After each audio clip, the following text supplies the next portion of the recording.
We do have an opportunity for a little Q&A if anybody has a Q. I'll see if I have an So do you have any thoughts on our educational system and how we can make the public education Yes. winning instead of losing? Well, you know, at one point, we had the best public education system in the world. And when Alexis de Tocqueville came here in 1831, one of the things he was so impressed with was our amazing public education system. Anybody finishing the second grade was completely literate. You could find a mountain man and they could read the newspaper, tell you how the government worked, have an intelligent conversation, and only the aristocracy in Europe was able to do that. And it's because of the way that we pushed it. I mean, in the Massachusetts Bay Colony, if your community didn't have good public education, you were fine. That's how important it was. And it obviously had a profound effect. You know, if you really want to be impressed, look at some of the letters from, you know, frontiersmen and cowboys. You would think it was written by an English professor.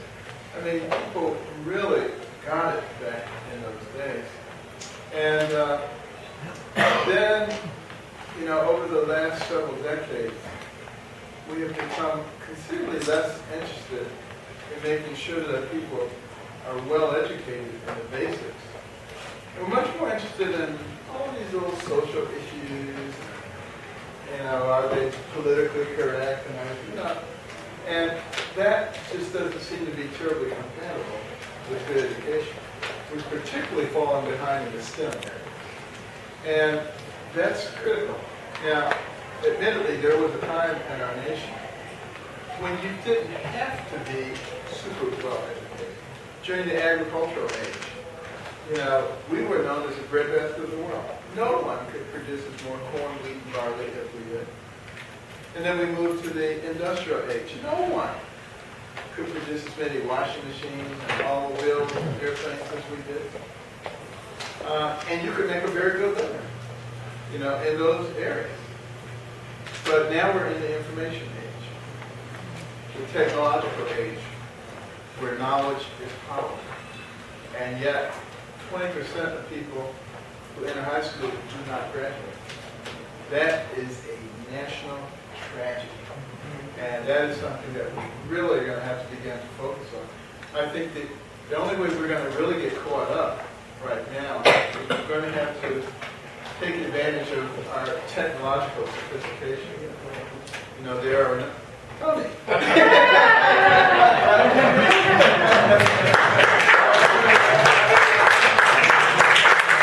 I'm not Geraldo Rivera.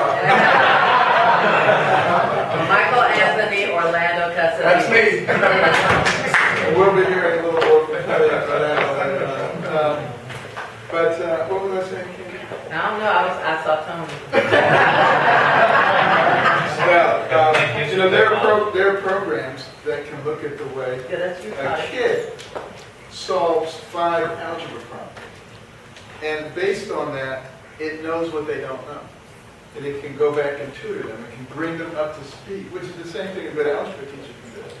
But the algebra teacher can only do it for one student at a time.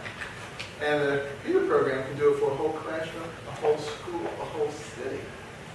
We got to take advantage of that. And, you know, virtual classrooms are possible now, where we can put the very best teachers in front of 1 million students at a time instead of 30 students at a time. This is the kind of thing we're going to have to start concentrating on seriously and quickly so that we can get caught up. Now, that's what I think would be a reasonable thing for the Department of Education to do. Right now, the Department of Education is a big, bloated entity with 4,400 employees with average annual compensation of $135,000. And they're not doing anything. So, you know, we could get rid of a bunch of them, and then the ones that are left, we can concentrate on those kinds of things. And the other thing I think the Department of Education should concentrate on is extreme political bias in our institutions of education. And where it exists, there will be no federal funding. I think you will see the massive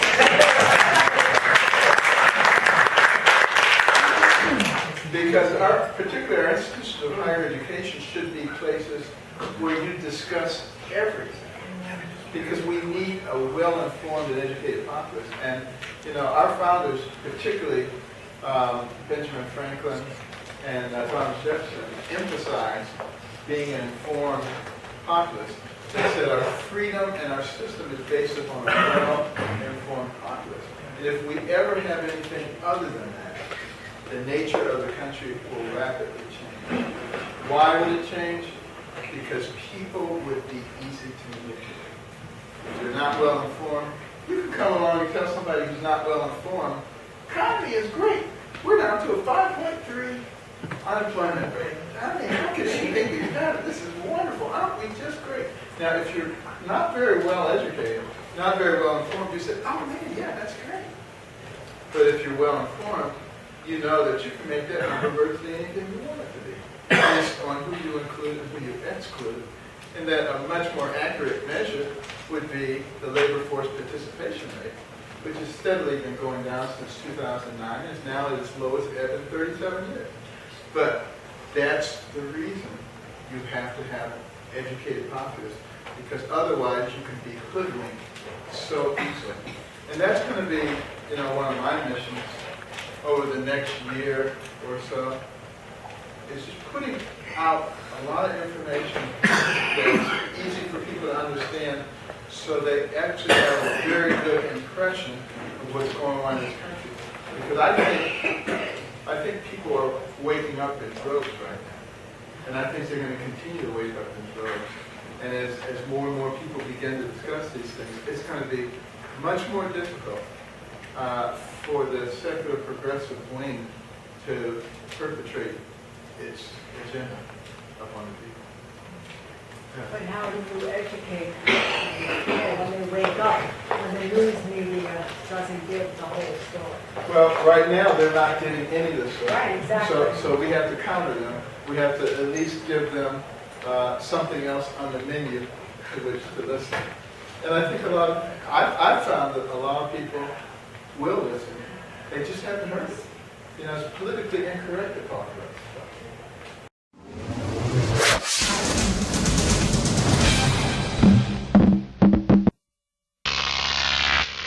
Crop TV.